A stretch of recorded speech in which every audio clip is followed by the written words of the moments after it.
Hi, my name is Marie Filion, and today I'm doing a two-part series on ACEs and PACEs. And so what we're going to do is identify and we're going to find solutions for underlying issues.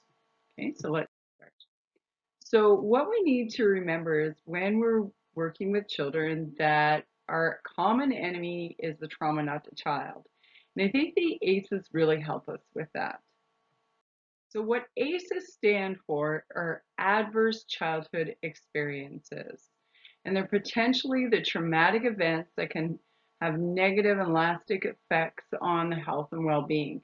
Now, when I say lasting effects, there are certain things that we can do so that they aren't lasting, and that'll be the second video that I do for you. So those experiences range from physical, emotional, and sexual abuse to parental divorce, and I'll go through and I'll list each one of them for you, and you'll see what we're talking about. So the first one is divorce and separation. But this also includes common law. So if there is a family that has common law partners that come and live and then leave and come and live and then leave, that can be classified as one of the ACE scores. So the second one is lived with a parent who subsequently died. And the third one is you lived with a parent who went to jail or in prison or prolonged involvement with the legal system. The fourth one is you lived with a parent, the child lived with a parent who's mentally ill, suicidal, or severely depressed. And so sometimes that surprises people that severe depression is in that. The fifth one is that the child lived with anyone who had a problem with alcohol or drugs. And that's not just occasional use, that is a problem with. So that's multiple times a week or even daily. The sixth one is the child watched the violence towards each other. So if you have slapping, hitting, kicking, punching, or beating each other up, and that can be between two adults in the home, but it also can be with a parent and another child. So, but they were witness to that. The seventh one is they were the victim of that particular violence. So that goes back to slapping, hitting, kicking, punching, or beating each other up.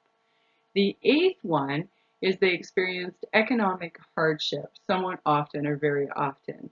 So they found it hard to cover costs of food and housing. So that's not like we don't have enough money to go to the theater. That is a prolonged amount of time of not being able to have adequate housing and food. And number 9 is emotional neglect, and number 10 is physical neglect.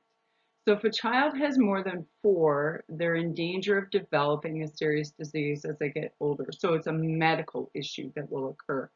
If they have 6 or more, they're in danger of both a medical issue and a mental health, mental illness situation. Okay, so the next video I'm going to do, so if you can look for it, the part 2 is the PACEs, and those are the protective and compensatory experiences. So they're going to tell us what we need to do if we have a child or working with a child that has an ACE score of more than 4. I'm going to ask you to subscribe to my channel. You have alerts. You're going to be able to download my PowerPoints and my handouts. You can email me for additional help. There's my website, and you can also contact me for particular consultations.